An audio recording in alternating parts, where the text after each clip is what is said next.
castle. You're faithful or you're a traitor. There comes Alan coming. One of you must go and we'll see you later. You're a traitor. Hello to you all and good evening. Welcome to this week's Tally the Votes Traitors edition.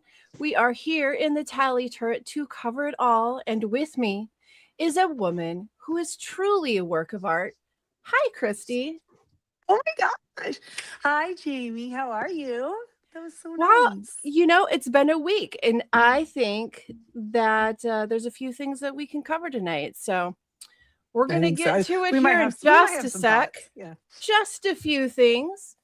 I just want to introduce our next co-host. You know, we're lucky enough that our faithful groundskeeper has taken just a moment away from his canvas to join us here tonight. He's our legal Fergus. He's our Monet of men, and he's ours to share with the world. Our dear Brian. Hi, Brian. Hey, I just want you guys to know how committed I am to this podcast, that I fly back and forth each week from the castle. And, and I barely got my painting of Alan done in time to submit it for this episode. So I'm looking forward to it. This was a meaty episode. Yeah, it was. Indeed, it was. Now, from masterpiece to a real piece of work. A man after Picasso's own heart, as he is above all things, a real goddamn square. Good evening, David. That may be the most perfect introduction of my life. Well, so, nice to see you. Oh my gosh. Well, listen, guys. So this is what we're rolling out here. Okay, this week the Traitors have managed to earn another $12K, which is going to bring their total to $1,800, $1,050 or $150,000. There we go. Okay. Whoa, lost me. There we go. We're gonna put all the numbers out. Okay. 150. What is it? This is what happens when you have all of the totals that each team won, like lined up next to your main total. Just gonna read all the goddamn numbers. I think from now on we have to count and read the numbers. Or just maybe have one number on my screen, one at a time. And then what else do we got? We've got Traitors making meals of each other. So we get to have all of that drama. You know, it always seems like once one goes, the other two don't take long to come after each other. But well, it's like one of tradition at this point, right? I mean, well, we all said last week, we were kind of in agreement that we thought it was kind of scuzzy and stupid for Candace to throw that extra vote on Rob, you know, She's because kind of setting herself you up can for say some... it's throwaway, but it's, you know, and it's anything but throwaway. And exactly. But I think it brought more sauce on her than it did him. It did. I love the fact it that like backfired. She was trying to be underhanded with Rob. It still backfired on her. Well, Rob she did have... She's not the best traitor, but she really thought she was. She did have a whole table of other people that if she felt like she needed to do a throwaway vote, she could have done a much easier path for herself going forward. Yeah, but she could have done Tara. She could have done anybody. But before we get all the way to the round table, let's start at the turret between her and Robbie. And they're told you can recruit or you can murder. Well, before that, can I first say that once again, we have another thing where he comes into the turret and I thought of you. I immediately thought of you. And Alan's being like as dramatic as possible. I sense the tension in the air. He's so right. But like when he walks in and it's all like very spectry and he's like, sup? Oh my, I know. I love it. You know, Candace is playing along. You know, she understands the assignment. You know, she's like, good evening. You know, and what's up? I gotta say, Alan, though, had to be the most fun theater kid. Oh, don't you think? Oh, absolutely. Well, yeah. He was down for anything. I feel like Alan may have been the entire theater. Yeah. He wanted to play a princess, great. Play a prince, super. Horse, okay, I'm in. Yeah. Like no one else even tried out. You know, Yeah. they were like, Alan's gonna get it. What's the point? Alan's gonna be the one who's lead every time. He was like a real tryhard, probably. But we And love you, Alan. You're I the like to best. believe, like I like to imagine, you know, that he's very like, oh, every time he gets listed as the lead. What do you mean, me? Really? Really? I never would have. Oh my Me? gosh, I'm so flattered. Thank you. Wow. Oh, sweet Alan. So okay, so they decide. We got to talk about this because this is like, it's not very often that we have a choice made in the turret that really gives us all these like alternate spokes, but Yes, we in have so many much ways in it could here. have gone. Yes, so we've got them deciding, okay, maybe we don't recruit somebody else. You know, we've got Rob who's like, I think we should recruit somebody else, and we've got the idea of like, no. First of all, let's talk about that. Do you feel like Rob really was like, yes, I really do want to recruit, or was it like, or was he setting something up in that statement? Oh, I think he was. I think he was thinking, if I seem anxious, she won't let me. And he didn't want to. But also, if I seem anxious, maybe I can get her to say a name. Right. And maybe that'll let me know. I guess who, that's true too. I mean, Kind of he see could, where she's at, maybe. Either way, it kind of helps him, right? Because either she's going to see he's anxiously wants it and go, absolutely not. You know, because neither one of them wants them to recruit somebody that might help them against the other one, right? 2 against 1. I have this like, I mean, I don't know. I could definitely be giving him more credit in this than what it is, but I kind of see it like maybe he kind of plays at like having a recruitment because he already knows Candace has got her eyes on, you know, like who he's closest to. And if it's like, oh, well, he might want to pull Colton in, like they're really close, like that's who he's going to want. It kind of pushes her towards the like writing his name down for murder. I mean, maybe, like I said, that So might be giving him more credit for the long play on this, but yeah. Well, I think you should give him all the credit because he did 2 things. First of all, he recognized she was pissed and he laid back and let her lead the conversation. Mm-hmm. And when she did and made it clear she didn't want to recruit, then he laid back and let her decide who to murder. And she walked right into his trap. Mm-hmm. Like he played it perfect. He knew if they were ever going to work together, he couldn't make her mad in that turret again. And as soon as they left that turret, he had the insurance policy of knowing that she didn't want him and that she was focused on Colton. And he knew that. So he held on to that. And when they went out and clearly couldn't work together, he used that against her to maximum advantage. Like the reason, I mean, look, like we have to start putting him in context. If he ends up winning this game, this could be the best game we've seen a traitor play. Mm-hmm. Oh, I agree. This could be actually kind of legendary reality TV play. I mean, it's up there with great Survivor plays. It is strategic genius what he's done. And the thing I like that they did, even in this episode, they've given us a few of his confessionals where he explains his thinking. And it's actually way deeper than you think it is. But nobody sees him that way. So nobody sees him that way. Oh, sweet Rob. Oh, sweet Rob.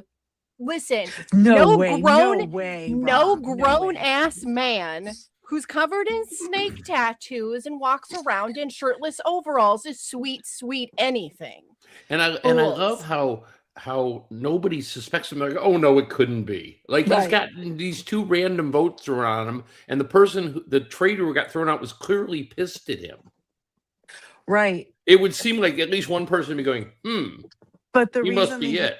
the reason he's doing it so well is what he had said several episodes ago about how he's playing this game while thinking to himself all the time, I'm a faithful, I'm a faithful, I'm a faithful. This is why the Colton move was beautiful, because no one would suspect him. Right. And he has played a traitor game in the sense of, I don't really care if we all get to the end. Like, I can only win if I am there. And I can't save you. We don't have to win as a group. I can't save you at my game's detriment. So I'm sorry. And when he offered up, when he let her, knowing she'd picked Colton, not telling her, holding the information of, by the way, Colton's been telling everybody your name. So you might not want to hit him because it's gonna make you look suspicious. He just was like, no, I'm not gonna tell her. And so he looks innocent because that's his bud. But you guys, he dropped a fork. You guys. I know. She tried to make that was really something. Reaching. Yes, it but was. But he dropped a fork. Now, if Michael Rappaport would have dropped a fork, no, he never had a fork. That would never He have doesn't happened. use forks. It's against. You just had his it's plate, against right? his He was beliefs. It's hard to it. drop it when you're. It would have been clenching it with your suspicious if fist. Michael Rappaport properly used a fork. Yes. Yeah. They'd be like, Michael Michael Rappaport used a fork. Well, and she made it so ridiculous. It's not like he threw the fork. He didn't he didn't swear. He dropped a fork. And this is the thing. Again, when we get to the round table, we'll push on this more. But this is the thing I feel like I can say, about this group of traders. One, Rob is an excellent trader. So cool. Candace has her moments, but as a cast between faithfuls and traders, it gets a little bit frustrating because Rob is good at this game, but the faithfuls are so bad. They're so bad. Well, I mean, really, they're so bad. We'll go when we get to the round table. We'll point out all of the bad. But I want to touch on something Christy said, and I think Rob has brought a strategic thing to this game, that he has played the faithfuls like a faithful. Yeah. And he's been a traitor to the traitors. He's flipped the game in that he's playing like a faithful and he's eliminating the traitors. And the only time he pops his head up is to take out a traitor. And if you think about, if you would have told us all a week ago before the episode that we're going to lose Lisa, Colton, and Candace, three of the biggest personalities and most influential people in the house, and Rob's going to be sitting right there riding that wave and directing it where to go. Mm-hmm. Yeah. It's so impressive. And what's even more impressive is, unless someone seriously does some forensic examination, I think they will. I think Mark or somebody's going to be like, we need to start examining where Rob popped up and what happened. And the same thing, if one person leads the conversation every time they do, they get a traitor, that's a little weird because nobody else is that accurate. But for where he's at and to not have much stink on him, it's really impressive. Well, over the last two episodes. There's one more thing he's done. They're all sus on Johnny now. They all think Johnny's the traitor. Mm-hmm. How do you orchestrate that? Well, you have a group of really terrible faithfuls. Well, there is some. Well, I agree with that. Him and Candace were so close. That's the only reason. First and foremost. So now he's going to look bad. But the thing that Rob did also was, and now it's just flown out of my head. Oh boy! Well, while you swim for that, I just wanted to add that I thought that it was really great that our introduction to Rob this season, really his first standout moment really is when he is sitting there and talking about when they did the first murder in plain sight and he was using the chessboard. Yeah. Because when you watch this, I know it's cliche to say in these games, we hear it a lot, but in this case, it actually stands to be true. He is playing a game of chess against a bunch of people who are playing checkers. And he made a pawn sacrifice this week. Yes. He's using his own traitors as his pawns. This feels like a alliance moment, like a Survivor alliance moment. Like he may have changed the game now. No, it's where someone figures something out. Yeah, it's something like, about but now the game. whole A way- game is going to change Mhm. as a result of what he's done this year. Jamie, you said that it becomes suspicious when somebody pops their head up to orchestrate, and every time they do, it's a traitor. Except I think he's insulated here because it wasn't him pulling the trigger on Lisa. It was Colton, and basically Colton, posthumously making the case for Candace too, because everyone knew that he had said Candace. So can he hide in that? And Yeah, because he could Candace- definitely hide in that. But here's the thing: it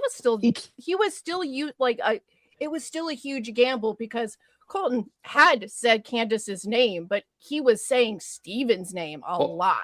But when Candace threw out the throwaway vote, he had every reason to go after her, and he could say, "I went after her because she kept putting my name in her mouth, and I wasn't." She wrote the script for her. Right, that's what I'm saying. So he has deniability with the Candace thing because she gave him a reason for him to attack her. And so they show Candace trying to partner up with Steven, right? She thinks she's so smart. She thinks, I'm going to work with Steven, right? But even don't work with the guy that people are going, who never says anything. He doesn't. That guy. No, but when he got to the round table, after all of that time they showed them talking to each other, he was not swayed by her at all. No, it wasn't like not Candace. He voted for her quick. No, not at all. No problem. Well, let's go to that morning, the breakfast. We've got the oh my god, he dropped a fork situation of it all. Were you all shocked it was Colton? I was. But I was surprised that it was. No, because it was brilliant. It was a brilliant move. No, well, but I mean, it was a brilliant move for Rob. But Candace is the one who suggested it, and he just went, all right, if I have to. Right, but when it cuts off and you don't know, I thought surely to God Kansas is going to not pick Colton because there's going to be too much stink on her. I thought for sure it would be Steven because then people would go, what the hell? Like I was shocked as a viewer it was him. Or Eric, right? Somebody who was like, right? No, I was shocked that it was him. But as soon as you heard it was him, there's first the shock and then the, oh my God, he would even cut Colton. And here's the thing. Here's another thing about his gameplay is he is playing a game. This is not personal. He's making relationships, that's fine, but he's also playing a game. And he's able to separate that. Right? He's playing a ruthless game. And people can't, but it's still a game. No, but I mean, Colton was like his number one, right? Hold on a second. And he let the four of us, David, the four of us are playing poker. Are you not going to try to beat us? Well, it depends. If, like, let's say, for instance, and this would never happen, Jamie has lost 37 hands in a row, I might throw one down to, You've clearly never played poker with me. Well, I'm not. It was clearly an example. But Probably saying, Brian would be the one regardless, bluffing. when you're playing a game, you play to win, and the people that are playing against you, if you get the best of them, they should have good sportsmanship. No, yeah. Mm-hmm. Oh, if we play Monopoly, it's a blood sport. That was give no quarter. The thing that presses me about him, and this is when he did his confessional, and this is in preparation of the day, is when he says, like, this is a game, and when when we had to talk about Colton, I hate it. Colton's my buddy, but it's a game, and I've got to do what I've got to do. The thing that's impressive about him is Candace is about as cold-blooded as anybody left in that place. Yeah. He out cold-blooded her. He stayed cooler. He was calmer. He's calm. She's emotional. That was the only I think she's more ruthless than cold-blooded, Brian, because I think she's firing and emotional. I think she fires on emotional things. I think that 95% of the pickle she found herself in was her own like I said, her own undoing. But it was like, this is some people, when they lock in revenge, they just can't keep their emotion out of it, and they get tangled in it.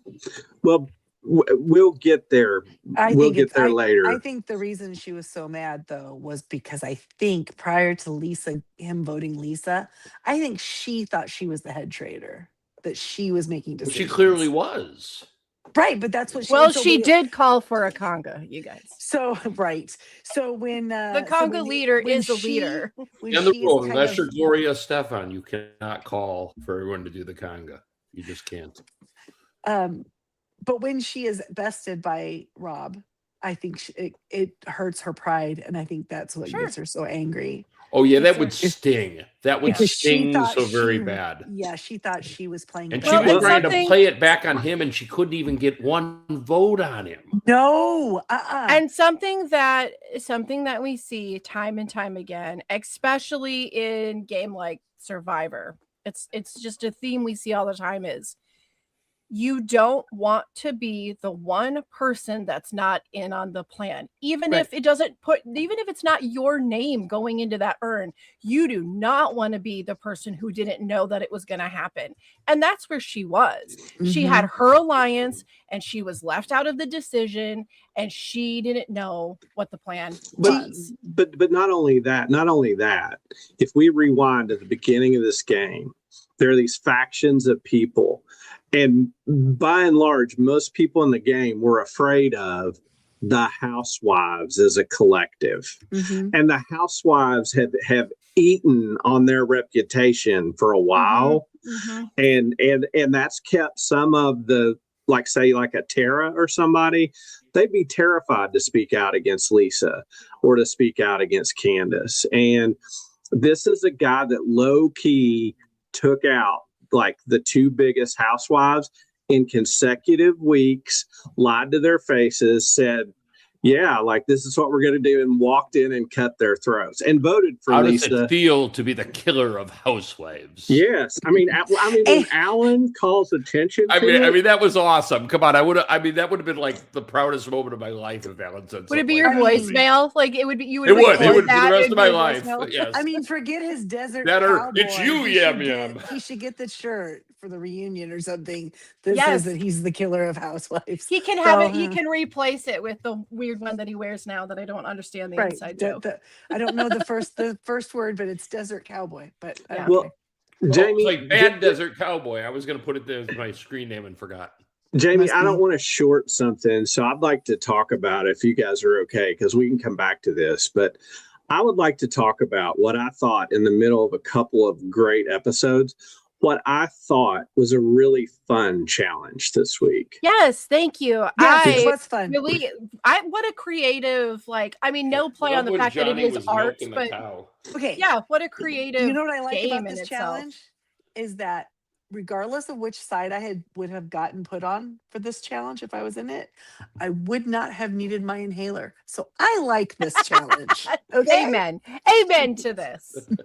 I keep forgetting that we're in the same club. So just let it be known for everybody out there that if Chrissy and I ever actually do Amazing Race, our alliance name will be the Asthma Geek Club. So just sign up for the newsletter right now. The two of you run would be. I was gonna go with you should make your team name the Asmamas. Yes.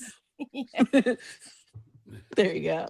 Breathing is a luxury. And then I can just see that you're on the Amazing Race and you're like, I have to follow you around with the puffers. And you're like, David Puffer. That is funny on so many layers. It really is. Well, when they do the challenge, another thing I thought was really interesting in this episode. And well, first of all, I think one thing we can note is with some people stepping off the stage, boy, does Johnny get a lot of airtime in this episode. Johnny is being elevated as a main cast character because of the disappearance of other people. And because now his personality's bigger and can shine out. Yes, there's room for his personality. Ending, right? No, but I think he's laid back a little more than he has this week. Who, Johnny? I think he really is going to start pushing now. Do you think? Oh, he looks so sad. Do you think he's normally a person who's the biggest personality in every room he's in?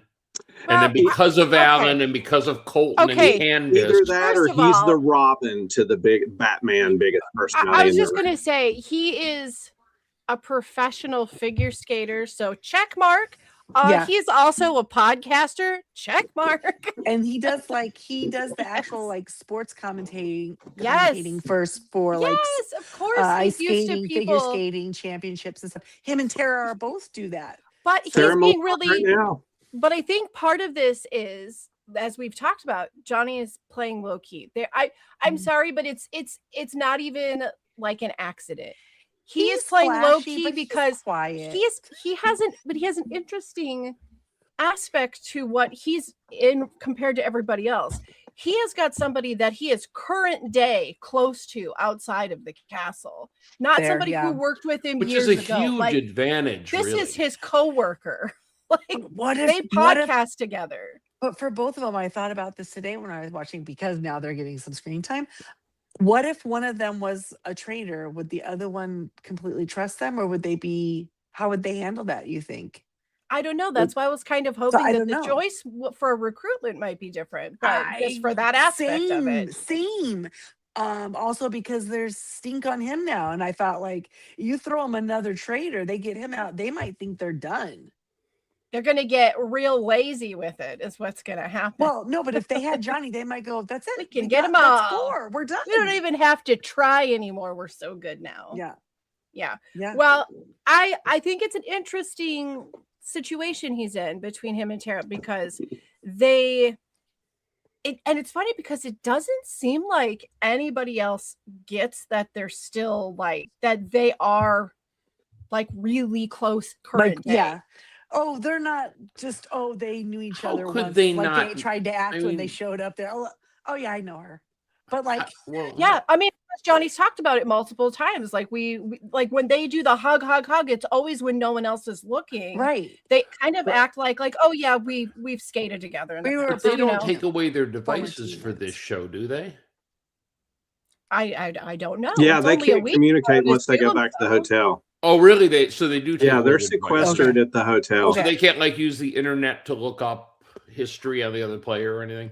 No, they're separated. It's a very good point. It really could like rock the boat in a lot of probably negative ways that the producers wouldn't want. And it's not very many days that the show films. No. So just a short amount of time. Well, what did you all think about? I thought that another interesting twist when they're trying to pick the teams. And again, I like the design of the challenges this season. When Alan splits up the groups into 3 teams and says, but only the people going to the art, house have a chance. Can have a chance at a shield, and you all have to pick who those people are. And again, this is where we see how bad they are.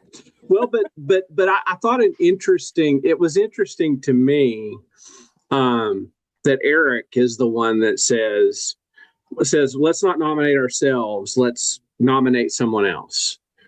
Like, I thought that was an interesting twist. And it's funny that Candace immediately pushes tries to push against Rob going and did she say Johnny that she wanted to go? Yeah. I think it was Johnny. Which I think puts some stink on Johnny, for the future. But boy, did the people really defend Rob getting to go and have a chance at the shield. Well, okay, here's another thing. With these faithfuls, they will use anything to provide themselves anything, like dropping a fork. I mean, we make fun of Candace for saying, oh my God, that's your defense. Well, with these people, it could be the defense, because we've seen them say like, oh, you're going to vote for a housewife, you're out. You're not going to vote for a housewife, you're out. Like they have no standard. So when Candace is pushing for like Johnny and then they push for Rob, you can see the face Candace makes. It is not very secret. She is not holding her feelings back at all, how irritated she is. And I'm like, how do none of you see this? She's so quickly, I think in her eyes, she so quickly lost control of her game. And she was just it like, sucks. What? It sucks for her, and I think this might be part of it, because she was in a stride. She had found a good stride. She was doing all right. She really was. I mean, like the stupid Congo line of it all. Yeah, she was doing great. But man, I watched Lisa Rinna's exit interview, And she's still saying, like, I don't think that Rob's really that smart. And my belief is, and you know, you two correct me if I'm wrong. David's exempted from weighing in on this. I believe that both of them have probably been very angered and been discounted by a lot of mediocre white men in their lifetime. And I think that's what they believed he was. And he was a lot deeper, a lot smarter, a lot more cunning than they believed. I mean, to be fair, he's part about him. Right? He's a young, handsome guy. He's been on not serious shows about being young and beautiful. He wears overalls without a shirt underneath it and a baseball cap all the time. Right? You know, I wish I was in good enough shape to do that. So, well, you know what I mean? Working. But like, there's nothing about him where you're going to be like, oh, this is somebody I should take So seriously. I think, so you're right on the thing about how they might have like a predisposed feeling on the archetype, right? But then they look at him that he's young, he's like, you know, Southern. They really totally discount him. So I think they think he's dumb and naive and young, but at the same time think he's going to be that type of man who's going to discount them. He's going when he's, you know what I mean? So he's probably and they have all like of that in their mind. I think that they had a very interesting beginning to their Traitors relationship too. So if you look in the past and you look at the beginning of most Traitors relationships, they get picked, they show up together, and then they're like all excited to see each other because they're like, there's 2, there's 3, there's 4 Traitors. Now let's all work together. And they're like, yeah, okay, boo, I got you. Let's be the first Traitors in history, and then like to all make it to the end together. But they're all like, they still are all kind of like, okay, sure. And then they've already kind of got their eye out right from the beginning. What's different about this group of Traitors is that they came in, but there was one amongst them that was removed and had power over their choices, which made them be much closer than the initial group of Traitors would ever be. That's true. And I think both of the women really felt that and pulled that in. And he was there like, I don't care. They just operate differently. And he was just, and it hurt them. That boy in the turret, he wasn't going to be able to run the show. If Rob got banished or murdered or anything in this game, he would have been like, oh man, that sucks. And he's going to be ticked off about it. Right. But these women were hurt. And that's the difference. Yeah. She's hurt. Candace is hurt. Her friend is gone. She was left out of the plan. She doesn't know where she stands now. I also think he didn't, in their minds, show them enough deference to go along with their plans. Yeah. I think that yes. Do you think the converse is true? If she would have sent Colton home instead of Lisa, would he have acted emotionally? I don't think so. I don't think so. That's what I think is his superpower. He's unreadable. It's a game. Well, because it wouldn't have hurt his feelings if that happened. If anything, he would have been annoyed, but he wouldn't have been hurt. Right. It's a game of moves, right? Just like chess. Someone makes a move. Okay, you can't be mad. You just have to analyze the move they just made and see what you can do to counter that. And that's what he's doing with them. But I thought like the greatest encapsulation of Rob's game is he's in that room with the paintings and they're trying to guess, find the painting. Kristen finds the shield and she's like, hey guys, I found the shield. And his reaction is like, that's awesome. Cool. Yeah, and he just goes back to looking at paintings. Yeah. There's no stopping. Yeah. And he is being an excellent faithful. He really is. He's being such a good faithful. He's just got this one sneaky thing up his sleeve. And that's where I feel like the true genius of his game stands. It's just that he really is the idea of playing as a faithful against the Traitors. There's something to be said for the people who realize it's just a game. We've seen them on Big Brother. We've seen them on Survivor. And I think they do better because they don't react out of emotion. Sure. Mm-hmm. It's kind of like if I landed on Christie's hotel, I'd be pissed in Monopoly, but I wouldn't like blame Christy for it. You wouldn't, yeah, okay, exactly. Thank you. Yeah, You just pay what you owe and move on your way. You know Well, I what's mean, really, it's you know the what, game. David? It's the game. David, you game, are, yeah. David, you're spending a lot of time doing tabletop games with us in these scenarios, and like being like, "It's okay, ladies. Let me lay my jacket over the puddle for you. I got this. We won't get the Louis Vuittons are going to stay dry, honey."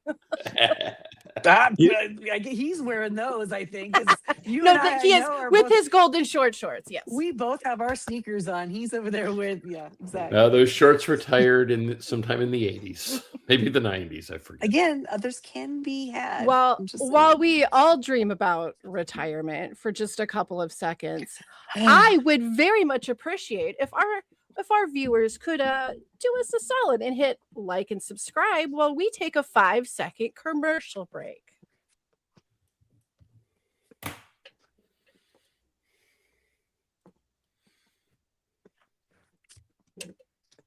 All right. Did you do it? Did you hit the buttons? I hope you did, because then you're gonna know more things than you. We'll just ding ding. Oh, hey, look, your friends at Telling the Votes are going live. Just saying. All right. Very, very cool challenge. Very cool. It was. I liked it. But it was they a good were laugh. so bad at guessing. Oh my Well, god, the one- we were the worst. The one team was was pretty really bad. good.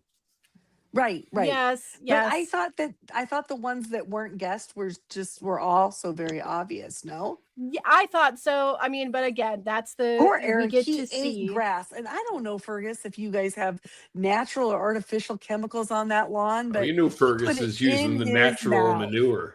I hope so, because I don't want him to get some sort of I did. dyskinesia down the road Or from eating organic chemicals. sheep products I mean, only. Yes, at least yes. it's organic, and I did thoroughly enjoy the Alan being like, yeah, we're not really entirely sure if Eric is a dismembered head of a pig or a baby, a crying baby. And that was so obvious too. Like, poor kid. Like, what in the world? Like, that was a really good one. The way they had it all set up. But the pictures and Rob, why when Natalie's doing the thing with the foot? Like, no, she's not being an ostrich, Rob. An ostrich. Yes, I like Is that. she walking like an Egyptian? What is that? Weirdo. Damn it, Rob. What are you doing here, buddy? Hey, terrible. Look, like nobody said his game was charades, okay? He's But not... still, all you had to do was like, maybe this is for certain people, visually, this is going to make more sense. They should have been like just uncovering all of them, turning them around, looking at them, doing that, kind of studying them in between, Just a little. And then, right? like, you just have to find the basic shape. Glance over at the other paintings. The basic composition of the people will tell you kind of the shapes and what you're looking for. Well, I really do. I do love the idea of like not letting the group see the paintings, just having the clues of what the paintings are. I think that's like a really creative aspect to this, because then it's like, where does the chaos go? No, but I really want to see it. Good. They were. I want to see this game somehow, like in a group like game night setting. Like, I want to figure out how we could do this as like a Raleigh game. It would be fun. Oh, that'd be fun. Right. Except I might get a headache that night. Well, some of us do. Have to lay down. What about Steven as the photographer, because he's got experience directing and as a director? That's a humble brag for you right there. Yes, because he's directed some things. I did a little directing work. He was the director of the team that hardly got any right. Exactly. It's a little avant-garde. Yeah, it's a little too Kubrick, buddy. A little too A24 for this crowd. But it was fun. Were any of those paintings actual paintings, or they were all like made up paintings? I don't think they're like real classic paintings. I think they were made up. Totally made up, right? Some of that one that was all like shadowy blue was kind of with cool. The Traitors, the ones that had the Traitors standing at the church. Yes, That was one I liked. That one. Yeah. Jamie, that is a job you need to look into. You need to see if you can be the Traitors canvas painter. I'm on it. I love looking at the set, when they're walking through the rooms and they have the paintings up, and I caught a new one this week that had like Alan's, like a new Alan's head being on one, like that I hadn't caught before. But I mean, yeah, you think about that. These set designers, there's whole departments that their whole job is to be like, what do we put in this frame? Yeah. Oh, I love it. Yeah, and I'm going to actually talk about that in just a few moments when we go to Murder Banish Shields. So okay. I got to see a really cool video yesterday that I've never seen anything come from the wardrobe department. So we'll talk about that. But let's circle. See what I just did there? Let's circle back over to the round table, and let's kind of dissect what happened there, where Candace kissed her game goodbye. What could she have done to possibly cemented her feet in and turn it towards Steven? All of it. Let's just go through it. Can I ask you a question before we do that? Yes. Can we split the difference and go to the discussion Candace and Rob have before the round table back at the castle? Okay. Yeah, definitely. Because if Candace had a chance, this goes into my answer to your question. I believe she completely doomed herself when she gave him the heads up she was coming for him that night. Yep.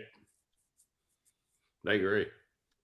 Yeah. I think if she was gonna survive, the pulling him aside and saying, "You're a snake and I see you and I'm coming for you," gave him the time to make sure he was composed. He thought of what to say, gave him the prep time to go in and be cold-blooded as he was. With zero guilt. With zero I guilt. think what we witnessed was the effect that having a career on Housewives plays in a game like this, because her, the meat and potatoes of on Housewives is, who do you got beef with? Yeah, the confrontation. You're going to tell that person you have beef with them. This is what I'm going to do. A, B, and C is what's going to happen to you. Just that constant like tension and confrontation. So she's thinking about the actual show and what the producers are wanting to film. She's housewifing him. Still just playing the game. She's totally housewifing Rob. But this is where he does say, "I'm playing a game. Yeah, this is just a game. Like it's called Traitors." Yes. Yeah. Like, I thought this was a remarkable conversation in that I've never seen an icier conversation between two people in this game where there was so little emotion emoted.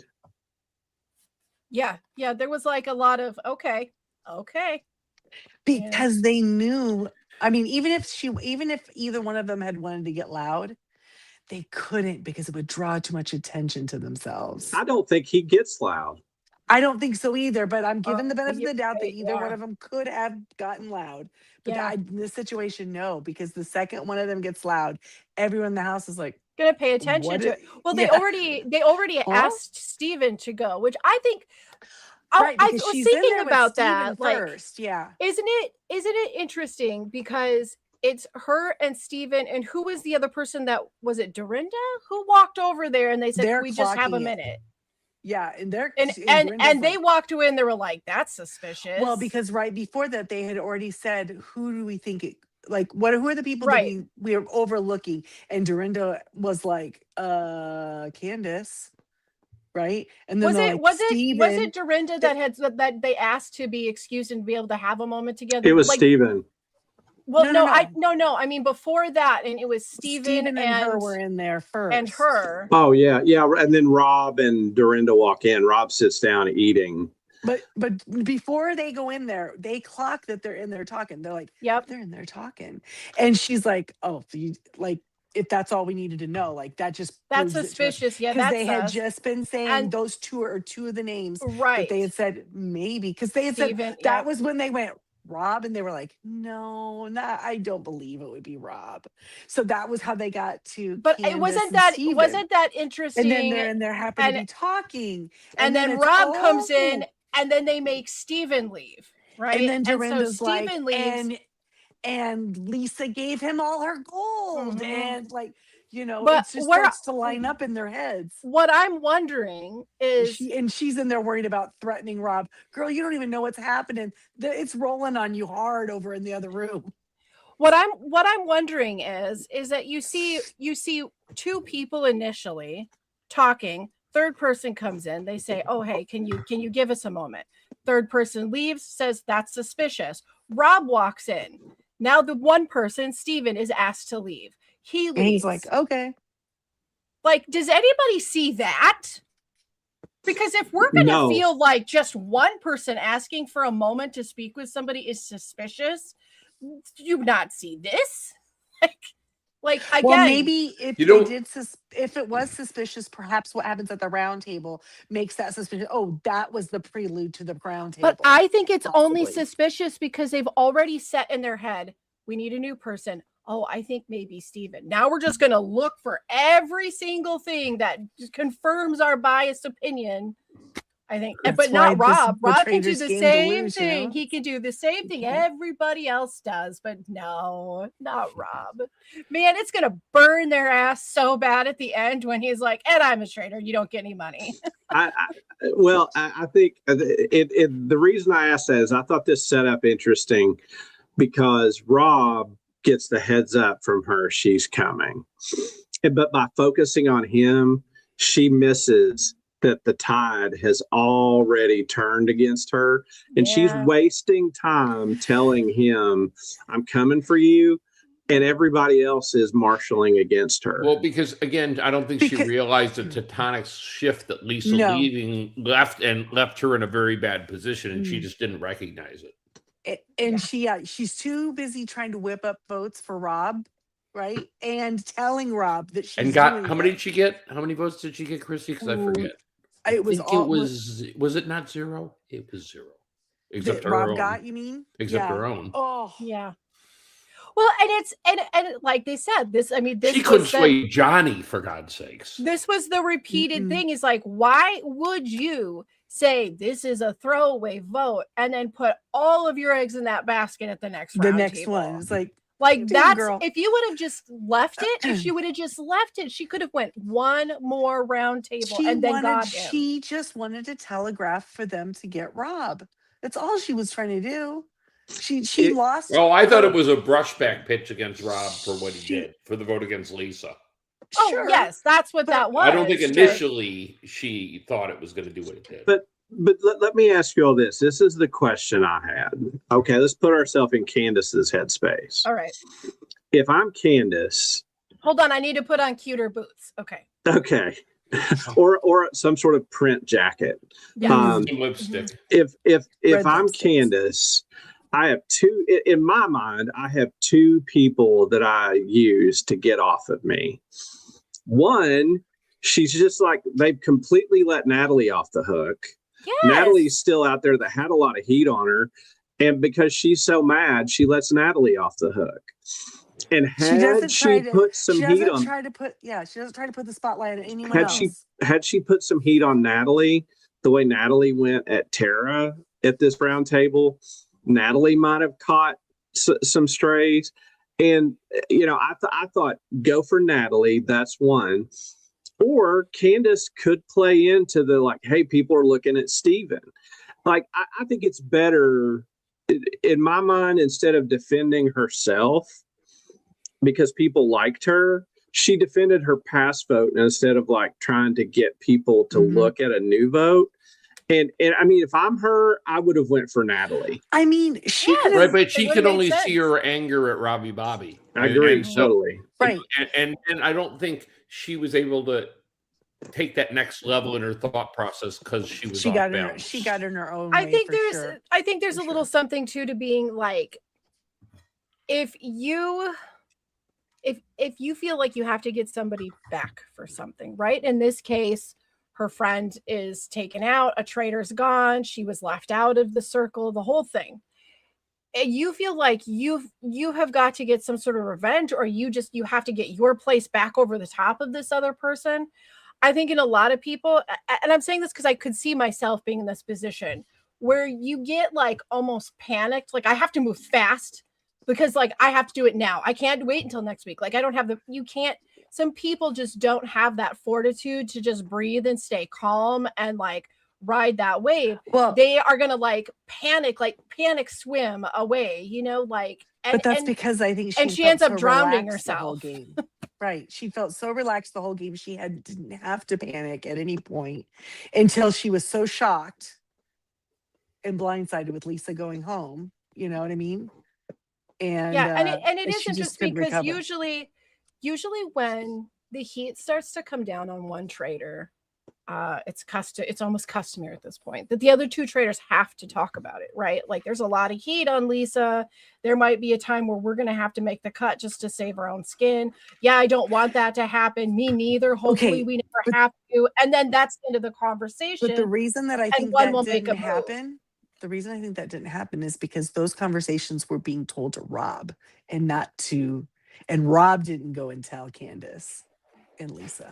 Again, like I think David said earlier, if you want to view this game through the lens of Survivor, information and your grasp on it gives you the most power in the game, and who you share it with, who you don't share it with. Rob takes in information and selectively lets it out. He does not spread what he hears. Well, he understands that sometimes not saying is going to be better for him, right? I mean, let's face it, when we saw that those were the three that were in the tour at the beginning of the game, and two of them were housewives, and one of them was this Rob from Love Island or wherever it was he was from. We did the same thing. There's no doubt. We were like, there's no way they're going to get rid of him. That's the magic of this season in the edit. I mean, we all did it. We all he's doomed. They're going to walk all over him, right? Mm-hmm. And he knew that too. And so his only way to find a way to get one over on them, or even to make it equal in power, was to hold on to information. I'm just saying, I've said it before and I'll say it again. The fact that he does the weird, like, I'm going to catch these wild animal things and I'm not afraid of these venomous creatures, like all of this is so catered into exactly what's happening. He's quiet. He bides his time. He knows when to grab. He's not afraid of he's not afraid of venom. Yeah. He's like, I know how to handle it. Once I get my grasp of it, I know how to handle it. He doesn't panic. It's fine. Yeah. Well, and Brian, to your point about information being power, can you imagine, if you will, it was not Steven sitting in that chair when he was asked to leave. Imagine it was Boston Rob, and they said, "Excuse me, can you have a moment?" He'd be like, "No, I'm staying here." And if they would have gotten up, he'd have followed him. I'm not letting you guys talk alone. Exactly. I mean, just that's why the geniuses at the game are, Well, I think the impressive thing is about what occurred in these conversations and led to the round table is Rob is really, really, really good at sussing out like who are the most faithfuls and using them to do his dirty work. And if you think of I've almost thought about going back through the episodes to see how accurate he's been. I mean, the way he's built his credibility, he was right about Ron in the three-way tie. He was right about Ron. Everybody else was wrong. He voted for Lisa, but nobody listened to him the next time. Turns out the next time Lisa was. Who's his best friend? Colton. Colton gets taken out. Well, if they're taking him out, that probably means him and Colton were onto something, and now he takes out Candace, another traitor. I mean, this guy has built at least 5 straight votes where he is credible as hell. But does it end up does that end up looking suspicious, though? Does that end up going? He only led the charge in one of them. That's true. At least from the edit. Nobody is looking at him. And even if they were, these people are so bad at the game. And that's just it. I think we have like that perfect combination where you've got one side is just so bad at the game, and the other person is no credit taken away from him. He is really good at the game. but where the impressive part is, he can see where he can plan out his moves. Like I said, this is like a chess game. You know, he can plan out his moves 2 or 3 moves ahead of time based on the repetitive pattern that these guys don't know what they're doing. So tell them what they're doing. If you have a group of people that don't know what they're doing, your job is to tell them what to do. But here's the deal. They've gotten 2 in a row. Right now, they are euphoric. They are feeling a high. You saw how excited they do. Think they're pretty cool. Yeah. They don't think they're not playing, Jamie. They think they're, oh my God. Well, that's what makes the best dumb players. They don't realize they're bad. Okay. This comes to me, and I want to ask your all's opinion.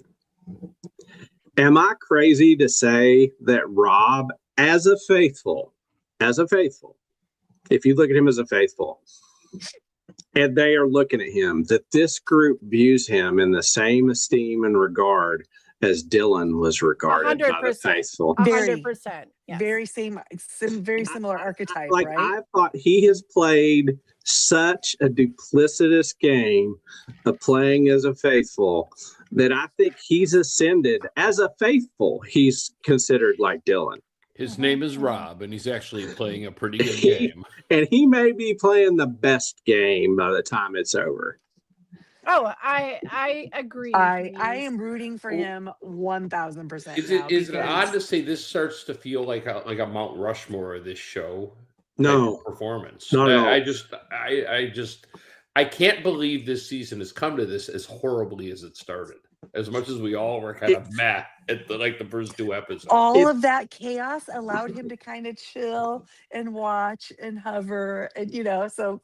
Yeah. Thank you, Michael. The fascinating part about it is the big personalities on this show, and we were also disappointed with Ian and Rob C going out and stuff. Yeah, but once we cleared the board and got space, that this guy may be the best Traitors player they've ever had, and they disregarded him. We disregarded him. But I have one person I think might figure it out.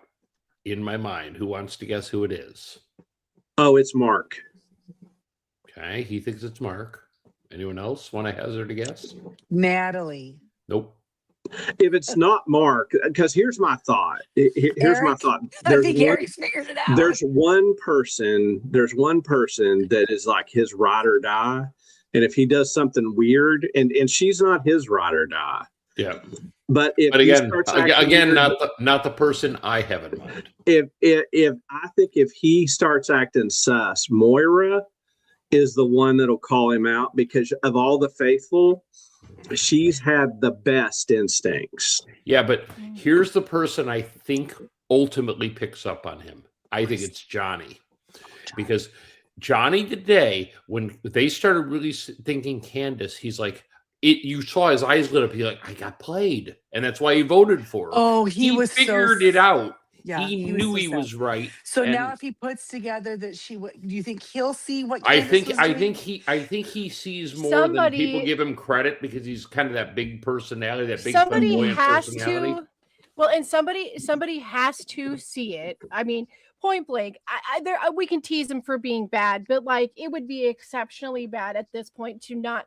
And Rob knows it. Rob knows that's the one place that he's got to have some work to do to kind of dodge this, is that the woman who threw his name out is gone. Turned out to be a traitor. They should all be gunning for him. But no one is. But to be fair, she's a traitor. And we saw that when everyone was making a case for her beforehand, Johnny was like, no, I don't think so. I don't think so. But they need votes for her. That looks sus on him, right? As if he is a fellow traitor trying to throw the scent off of her, but at the end wants to be on the winning side because he knows she's going to be revealed and jumps on there. So there is dirt on him. Yeah, I mean, he does make the whole thing with Steve in there. So I wonder if Rob can kind of hide with them a little bit. This is why I think that the recruitment was done poorly. Well, are we there now? Yeah, I think we're almost there, are we? Well, but before we go there, can we just say that for a war between traitors, this was a butt whooping. This was an absolute, like, I did not think the vote would be that strong because Candace had a lot of fans, but I think she did so poorly. And I think the way she attacked him was out of her character for what they've seen of her. That I think they all had a spotty sense. I mean, it was so off that this terrible group of faithful, like, almost all sussed it out and voted her out. Like, but Rob did say, like, you know, they're going to notice, and I've got to, like, it's a very dangerous time for me. You know what he should do is he should make no moves the next one and let them throw out whoever they want, because it doesn't matter to him, right? As long as it's not him, right? So he can adopt the Sandra strategy, anybody but me for this vote, and he does nothing to try to influence the event. I feel that's likely. I feel that's likely the path he'll choose unless he hears his name. And then he's going to have to do something to move a little bit, at least get some eyes on someone. Well, he's got the double dagger. Or if he's smart. He didn't use it. If he's, well, I was going to say, the thing we haven't talked about, the dagger 6 is now the dagger 5 because Colton still have was the majority, murdered. Don't they? But they have the majority, and he's got the extra vote. So I just think I'm glad he didn't use it because he still has it. But wouldn't it have been a little delicious if that he used it on Candace, because Candace never knew he had it. Yes. So I think it would have been. He didn't need to, clearly, but it would have been kind of like pretty. I like him. Because he's got to put it in the table, right? He's in such a good position. I'm going to be honest with you. I don't know if he should ever use it, because if he doesn't, he's illustrating to the other 5 people he's trustworthy. No, he's going to have to use it if one of them get in trouble. And I feel like he's going to use it for if someone he doesn't else. Use it, then Brian, it would be sus. Right. But I'm saying in a situation like this, it would be sus to use it. I think, but like if it's like a 1 vote margin, and Natalie says, "Rob, I need you to use the dagger. I think I'm in trouble." If he does it to try to save one of the dagger 6 now. Yep.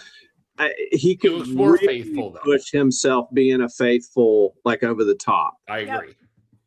It's the perfect prop. Like it really is. It's the perfect prop for the game that he's playing. I think it'll get used. I think. But did production give it to him on purpose? I still think I still think that they increased his odds. Allegedly. Allegedly. Yes, it's like a rule. So okay. So we get the whole you have to recruit somebody and they have to accept or die.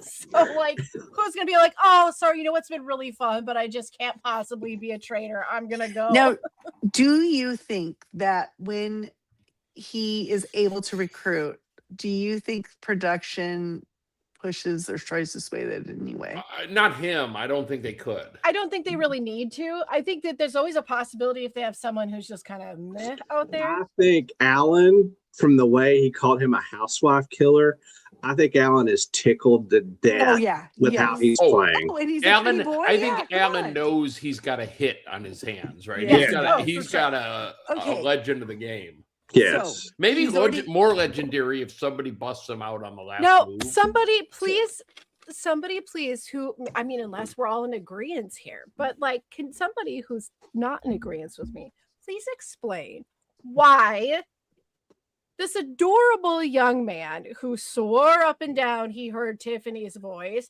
and then reads the writing on his recruitment letter and is positive that's Johnny's handwriting.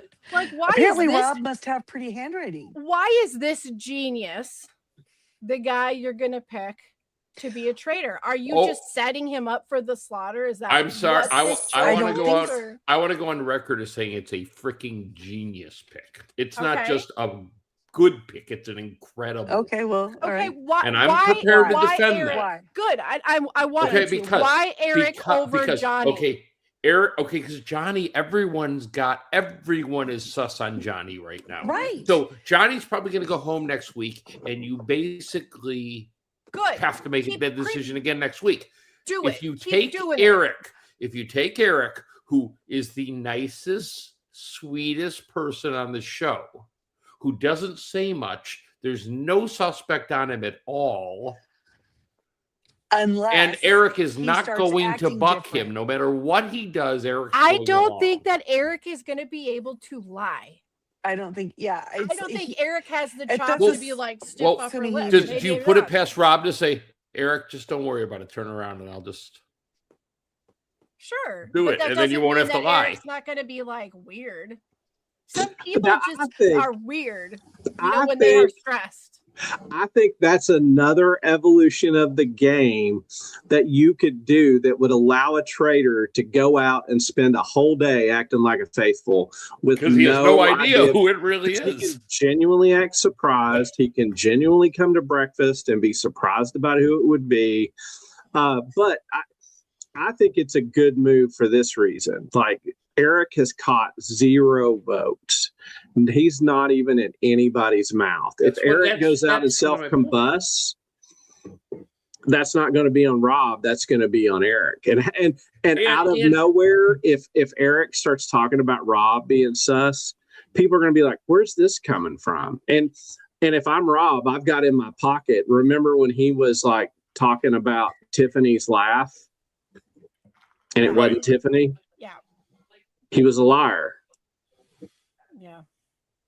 I mean, yes. I can see the points that both of you make. I can see. Who would you pick? And I'm sitting here and I'm Johnny. I'm going through it, and to me, Johnny is the choice. They look at, you can't do Tara. You can't do Tara because Tara is going to be too loyal. Tara's going to be too loyal. But to again, Johnny. if they think Johnny's a traitor, if they pick him, yes, and they get a third traitor in a row, it's obvious then who's left. How is it obvious that it's Rob if Johnny? They will. How many more roundtables that they even say who they are? Oh, did they stop? Yeah, that's right. I don't think that it points anything more at Rob, anything more or anything less. I think it's it Johnny makes them versus go, Eric. Yes, and I think if they had one more, they might start going, "Wait, that's 4. Did we get him?" I think they would start second guessing themselves. I think it would totally screw their heads up. Like, I don't think they'd be able to recover from that. Like, going, how many are there? How many traitors are there? Oh my God. Thing. Rob, the thing the reason why I thought production possibly had influenced him was because in his confessional he was saying that, oh, Eric would be good. He's really smart. He's strategic. He could be helpful to me. Dude, you don't need help. You're doing just fine. And it turns out you didn't need any of those other traitors. So from his game point, from his game point and the way that he's played this game, he should be looking at recruitment as, how can I use this to throw scent off of me and make Eric does that though. And no, it doesn't. Because nobody's going to suspect him. But it doesn't help him either. If he starts acting awkward, it's going to put the attention on him. Sure. And but he could, if he's so smart and they're not close. Strategic, right? But if he thinks he's so smart and so strategic, how is he not worried that he's going to be able to come back and do to him? Here's the last 4 votes have gone on what I think we're not saying. He picked a weak one. Here's what I think is sitting underneath Eric, you're not a weak person. I don't think Johnny could ever whip up votes on Rob. I think this is what's sitting under the surface. Okay. I think that maybe this is what's sitting under the surface for both Christy and I. I feel like Eric, above anyone else at that table, would accidentally let it slip that Rob was a traitor. Of all of them there, but once you say it, you ruined the game. Yeah. You're not allowed to tell, but you wouldn't mean to. It would just accidentally happen when he's doing his impression. Start all over. Bring everybody back in. Here's what I think. I think if you look at the people who have pushed actions in this game, you get taken out. The people that are passive, the Eric, Tara, and to some degree, if I had an alternate for me, I would have went with Mark. Mark doesn't have much attention on him. Yeah. Like, there's not much attention on him. But the thing about this group is that the quiet people that don't do much, like this group compares what you did today to yesterday, like dropping a fork or something. Yeah, and it's like you're gone. Like I think the quieter personality you pick, the better. But now that's who they're looking at, is the quiet people too. But guys, there's also this other aspect to it. Eric really isn't that quiet. We just don't see it. He had Tiffany rolling off her ass constantly because he's always doing impressions, and he's like, "I'm sorry, I'm being annoying again." They haven't shown that for. I think he's just gonna like go, whoops. Well, we'll see. I know how we would have picked for probably the same reason, right? The same reason that I said. But like you just have him there as your meat shield. They vote him out. They go again, and it's like they get themselves out. He could recruit another one that they take out the next day. I just kind of love the idea that he keeps picking people that are going to the slaughter. That's fun. Just like somebody else to put in their path. Well, no, that would be a much more dynamic game. And they'd go like, "Oh my god!" Every single time Rob tells us he's suspicious of someone, they're freaking trigger. They just keep like doing it. Well, Rob said we should, so we're going to because we're part of the All Hail Rob group. The other thing that I didn't like specifically about Eric, only not as a pick per se, but just when he starts reading, he's like, I like what he's gonna take one. No, I'm gonna just be killed and not be a traitor. I don't want to play this game as a traitor. I'm a faithful. Oh my gosh. Yeah, like, there's a little bit of extra there. Home, then, because seriously. But you know what the faithful should say? Eric, you're the world's worst forensic scientist. Nope. Stop helping. What would what if this would be? It is when they're told they have to be a traitor or leave the game. What if they were told get murdered? What if they were told they have to be a traitor or leave the game with 10 grand or 20 grand or whatever kind of an enticement. Also being murdered, but you get you're out of the game, but you're getting 20 grand. Life insurance policy, right? Or whatever whatever amount production thought was compelling. That would be interesting. Mm-hmm. Did you catch what Rob said when he went into the turret before Alan came in? And when Alan came in this time, Rob said, "What's up?" When he first walked in the turret, Rob said, and I went back and followed it because he said, "Finally, some peace and quiet this turret." Yes, he's like, "It's all." And then instantly, Alan walks in. Yes, and you thought Alan would be like really out, he wasn't. Yeah, so I mean, I think Eric's a really. I'll say this: maybe it's not the right choice. I see it. And I want to see how Rob's game plays out because it's fascinating. Absolutely. Maybe it is the perfect choice, and I just don't see it yet, Listen, I didn't expect him to allow her to kill Colton, and turns out that was a great move for him.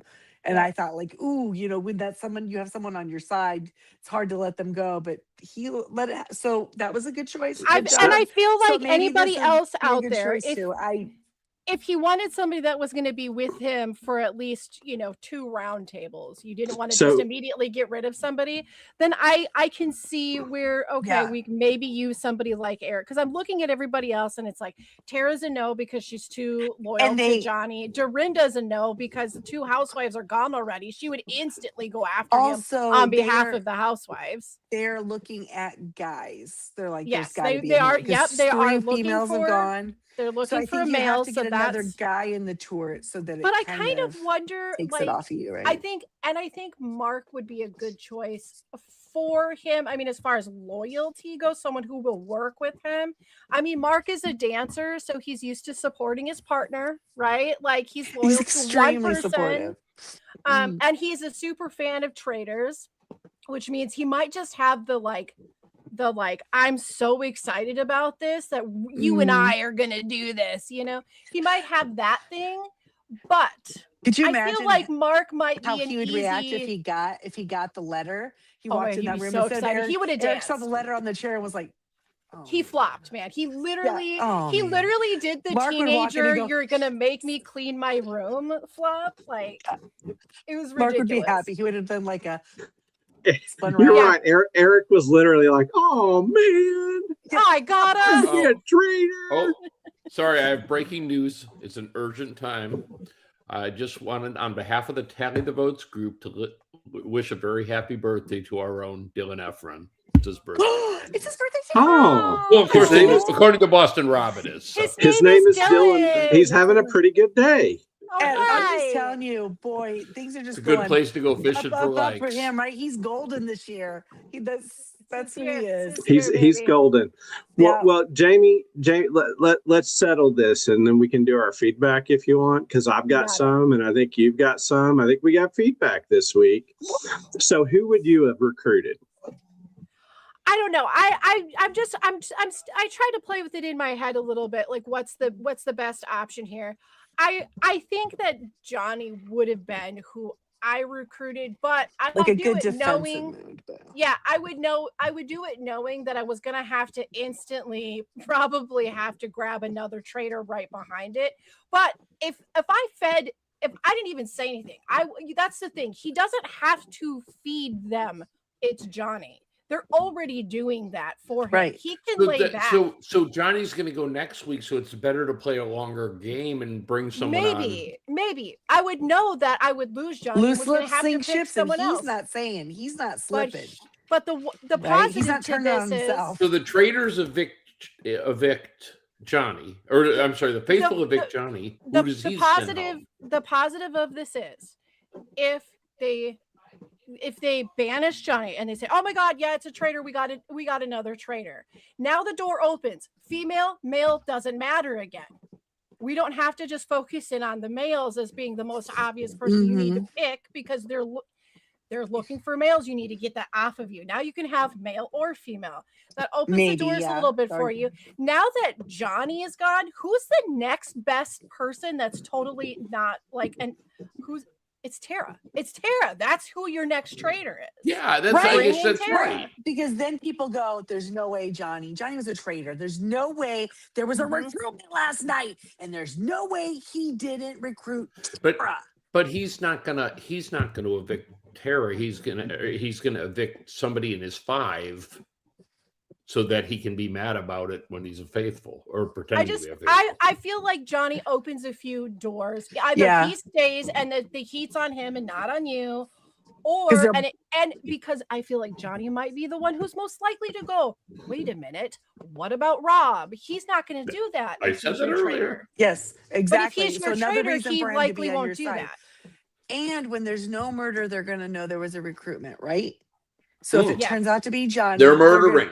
No, Alan said specifically, and then you will murder, and then they get to murder. Yeah, they're going to double. Otherwise, that would be double eviction. It's a double eviction night. His perfect day, because they'd start going, "Who would Johnny have recruited?"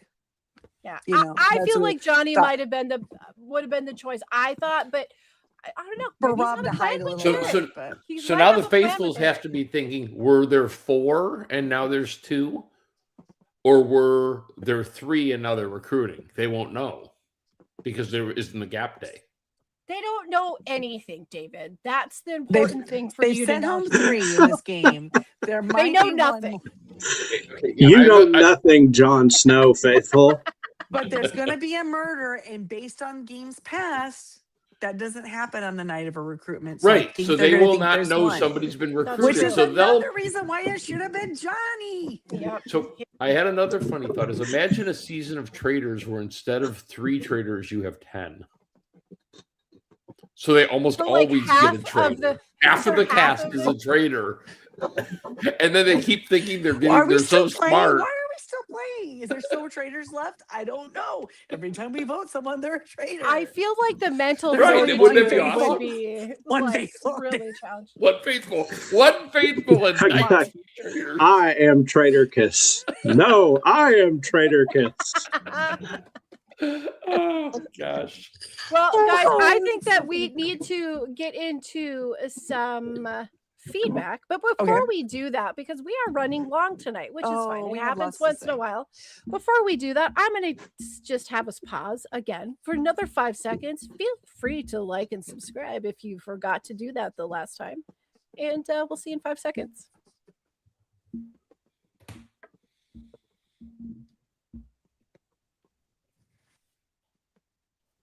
All righty. All right. Feedback. Who's going to go first? Who's going first? Well, I just have a point before we start feedback. Mm-hmm. Maggie, where for art thou, Maggie? You wrote us feedback. We got an email for episode 6. We got 2. We were excited. And yet It's like you've forgotten our email address, tallythefeedback@yahoo.com, because we hear nothing from you. Well, maybe Maggie's busy this week. Maybe she has a life. Maybe she'll catch up with us. Oh, is that what people do? People have lives and are just People watch do reality things? TV. That's so cool. Maggie, Try just so that we're sometime. clear, Fergus does not feedback shame. I don't feedback shame. I'm sure we'll hear from her next week. Maybe she's still get I to don't watch feedback it shame, but I definitely feedback fish. Wow. All right. That's, I'm going to ponder that. Click Okay, All right, I'm- Brian, let's start with you. Let's I'm going to go first. This is from Blake, and Blake says that this season and the first season are my favorites. It's been surprising, but Rob is a cutthroat MFer, and I love it. I have a feeling they will eventually figure him out, but right now he's leading the way. And once he recruited Eric, he said, I'm worried about Eric. I fear he will crush under the pressure, but we'll see. Yeah. Okay. See? That's pretty much. Thanks, how I Blake. feel Blake about gets it. our Thanks, fear. Blake, Yeah. thanks for our feedback for the first week. Yeah. Like that. All right. All Chrissy, right. go And I for it. have feedback from Victoria. Not Victoria. that same Victoria. Not the same one. We can start our A own new here. Victoria.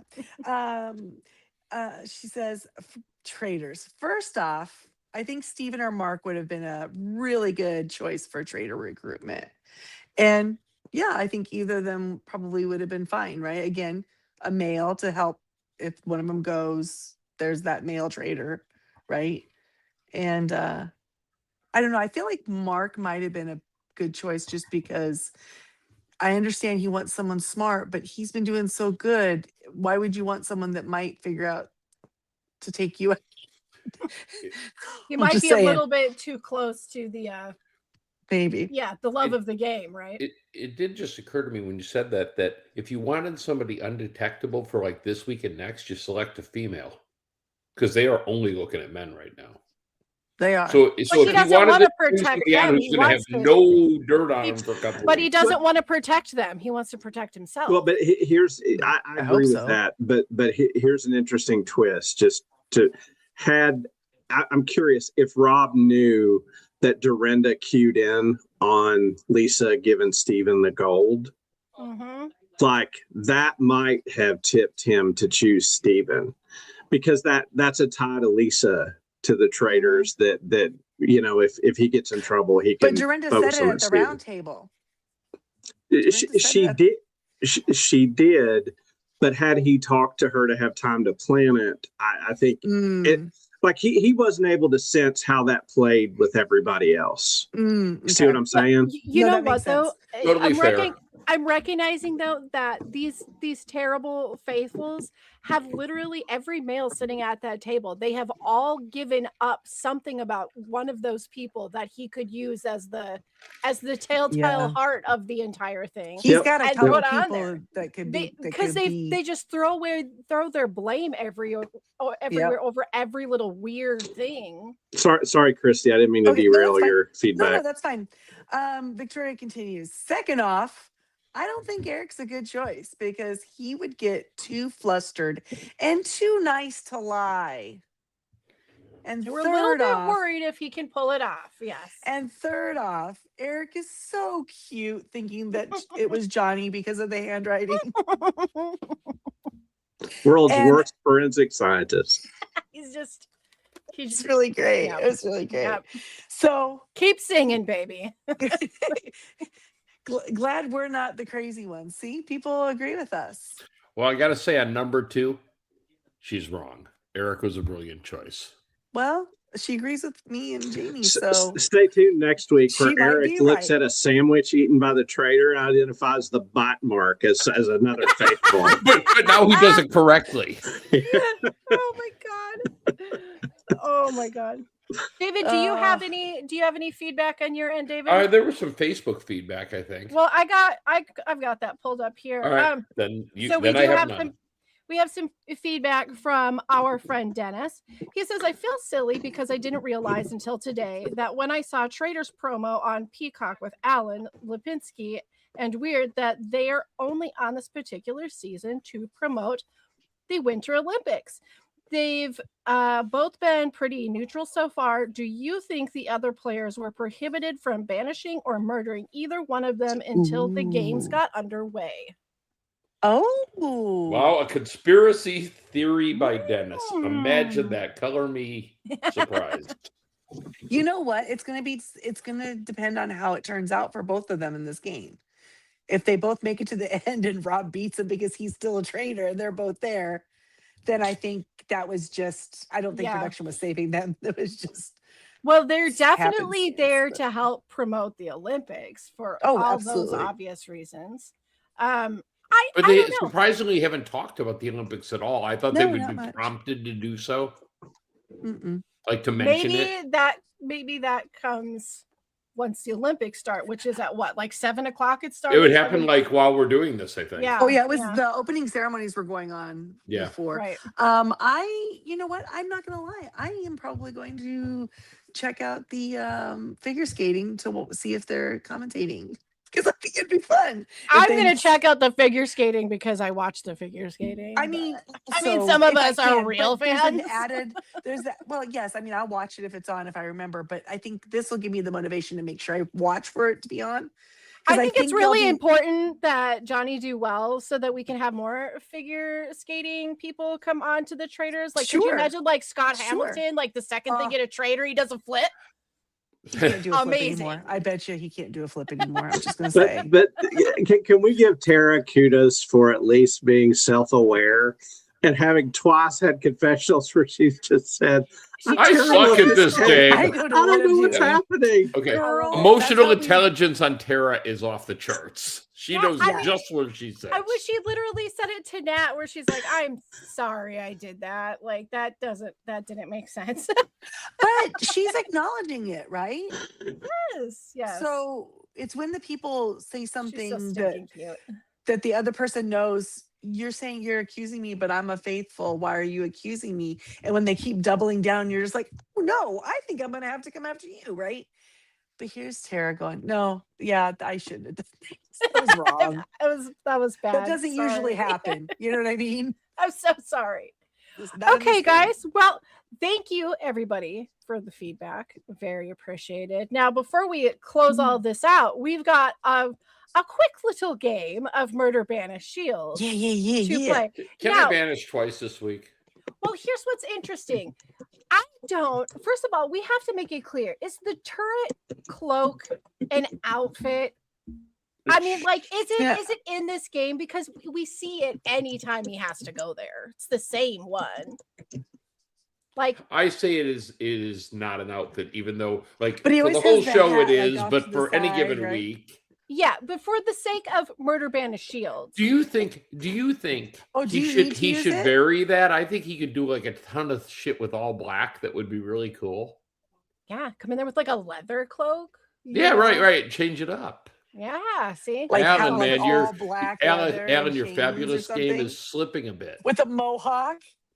Also, could we have one episode that was all in black and white? I really want that. Wouldn't that be amazing? Oh, what if they cut to it? Yeah. Like for the round table, it cuts to black and white. Just like, I just want to see. I want to see. There's so many places we can go. The show is growing. We'll see. If they did that, our friend Scott would just, his head would explode.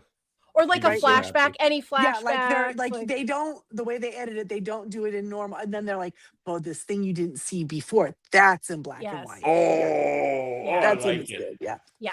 Okay, so now that we have our ideas out there for production, we're going to play Murder Banish Shield. Just giving them away for free. But guys, this time, we only have 2 outfits. We really only have 2. So we can't really Murder Banish Shield like 3 things. But I don't care. I don't really care. The rules are flexible. And in this case, we have to talk about one of these outfits because it's pretty damn cool. Okay, so first of all, the first wardrobe that we are going to discuss is when he comes in at breakfast, which is the Professor I call it the Professor Upholstery outfit. I'm fairly certain that my grandmother had an armchair in that exact same print.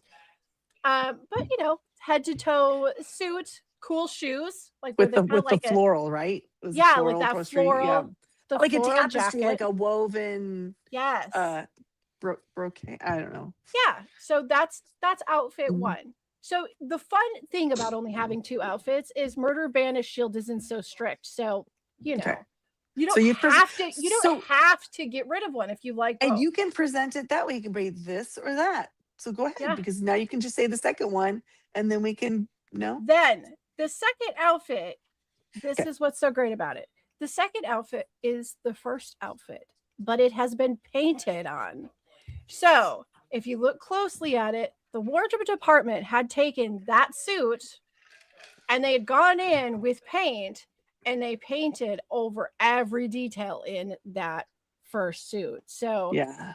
And we're talking down That's to like cool. these great little details. And if you go into the first suit, there's a little bit of a clue that it's coming. Like there's some paintbrushes in the pocket. Yes. He's got the little, like the blue hair, which was really cute. Where it's like all sticking out all crazy. It's so cute. But like flipped it with the that. idea of taking one, when this season has been kind of wackadoo on some of these evolutions and they've been so heavy with textiles, I really, really enjoyed the idea of taking this one outfit and the evolution. It just gets deconstructed to a painting during the painting but challenge. Also it fits with the theme of the painting. Like that was all very well orchestrated.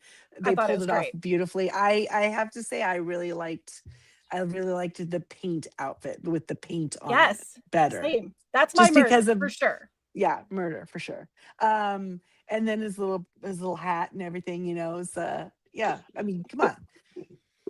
I hate to be the contrarian here, Jamie, but there were 3 outfits this episode. Oh, do tell me what the third is that I'm going to murder that outfit, which I think was fantastic. I'm going to banish the armchair upholstery breakfast outfit, and I'm going to shield Lala's outfit. Oh, sweet Lala! Oh, Lala. Lala had a full-on outfit in the painting room with her little like jewel on her head. She was the one wearing the bling. Cute. It was so cute. I love. You know what's so great about Lala? Like obviously she's adorable, but it's just even greater when you have Alan talk to her. He goes, "Oh, Lala! He's like, come on, Lala. Did you find the shields?" It's so cute. It's Come, adorable. Lala, we hunt for shields. The love for that cute puppy. Let me tell you. Nope. You know what? You might be right, Brian. That might be the right. Oh, that melted the ice around my heart from weeks of snow. Your cold Kentucky. Okay, heart. so Lala, you say Lala murdered that, so then it does. No, Alan murdered it, but I'm shielding Lala's outfit, banishing the breakfast upholstery outfit. Well, I love it.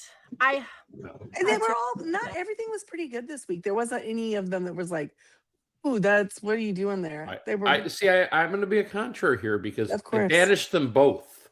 Alan, you are fabulous. 9 out of 10 this season. This was a failure. Horrible. Wasn't into it. You look like my grandma's couch, and she smelled like cats. Not a good mix. Well, I have to say, in a season that was filled with strange wrapping paper costumes and gems glued to your eyebrows, this is what I'm here for. This is the worst one. No, I just can't. I feel like the painted version of this jacket might be my favorite outfit. Well, I was him like worst of show. Wow. Oh no, see, I thought it was really cool. No, so I think this was designed to be in Jamie's wheelhouse this episode. Fair point. That is fair. But also, I think that like you can't banish the breakfast thing because that you had to have that visual to appreciate what came later with it, right? It's the birth of it. Yeah, the birth of the evolution. Except Lala stays. Well, she's she is a queen. She's not the going real anywhere. queen. We thought it was Alan. It's not. It's Lala. Well, guys, And you get to talk too. everybody here, it was wonderful to have you here. And again, thank you for the feedback that we got from our friends. And the feedback that we know you wanted to send. That we know. And if you would like to contribute to the feedback section, you can go ahead and email that department at tallythefeedback@yahoo.com, or you can catch us over at Facebook and Instagram. Apparently, there might be some TikTok things happening. You could also listen to us anywhere that you listen to your favorite podcast on the Jay and Jack Whole Enchilada feed. And special thanks and high fives to those Patreons who contribute at a certain level. They are Eckhart Ricker, Joanne with the Plan, and Ed the Poopy Head Mailman. If you would like to become a Patreon and get all of the crazy Jay and Jack extras, then march your cute little behind over to patreon.com/JNJack. There's just a few more episodes to go, guys. There's like, what, 3? We got 3 more episodes? Where we're at? That's it. Wow, that's it. We have 2 more weeks. Then we have Jamie's Hell Week, where Jamie then has Hell to Week. do I got to get through Hell Week. Australian Survivor, Survivor 50, and the final. You are going to be stretched like taffy that day. And be in Branson, Missouri for half of that. Girl, well, it's gonna be a lot. Some hells are assigned and some are chosen. Yeah, you know what? We have that lull in December where not a lot's going on, and then all of a sudden it starts chugging. Where we jump right back in. And in February it is. Well, yeah, it was like we had that month off. It's like woohoo! And then, yeah. Now we got work to do. We've got work shows to watch. So just got those 2 or 3 more episodes. I don't know. I don't know what we're going to see, but Traitors' behaviors or bling. Anyone want to hazard what kind of bling prediction? is coming to us? Predictions? I have no for predictions. next week. Anyone? Eric's going to go, Rob's a traitor. Oops. Well, Eric's going to go, I'm a traitor. I didn't sleep very much last night. Because I was being recruited. They had to fit me for my robe. But not a traitor robe. But I thought it was Johnny. Next week on a very special episode of K-pop Traitor Hunters. My gosh, okay, I gotta mute them to laugh too hard right now. Yeah, I think it's gonna be Johnny. Don't you guys think that's where it'll kind of go to? Either, I feel like it's you're headed right. that way. Either Johnny or maybe Steven, because I think Johnny's self-aware enough to realize it's coming and put it on anyone else. So I think Johnny may, do a little jiu-jitsu move there. Well, if Dorinda starts pushing the whole thing with Candace and Steven talking, and she still has a hold of that thing with the rocks, maybe she can. I don't know. Does anyone else love how surprised Dorinda is every time she walks in breakfast? Like, she's still here. I can't believe I'm here. She's just surprised the rest gone. of the people on that table go, you know what? They want us to think it's a guy. We've mentioned before that it could all be housewives. There's one still sitting here. I mean, maybe. Oh, yeah. It could happen. Maybe. Could. Maybe she could be I don't know. That's what's so great about this show, guys. We don't know. We don't know. It's been a fun season because we don't know. But we're going to be here next week to talk about it. Sure. We are, and I'm going to be controversial as my final comment. Dorinda's not happy because there's still a person there with melanin in their skin at a significant degree. Does seem to poke at them. So, and that stings a bit. Yeah. So, does seem to have a specific target. Mm-hmm. Ouch. Seen it. Brian, throw in the heat. Listen, if what else is the groundskeeper going to do? The groundskeeper's here to shovel the shit. Listen, I'm a man of the Dorinda people. Apologist before you were like, Dorinda's pretty great. No, we all thought she. I was not. He was all excited when she made it past the first episode. I was not an apologist. She'd not done anything yet. Okay, yeah, I was a naive. It was a fan, and then it was like maybe not. I was a Dorinda Eric. Okay, I was a newbie. I did not know. Okay, that's fair. I thought her handwriting was somebody else's. Okay. Yes. I thought it was Johnny. Well, guys, you can go ahead and chew on that until we see you next week. In the meantime, please look out for each other and go do something nice for a stranger.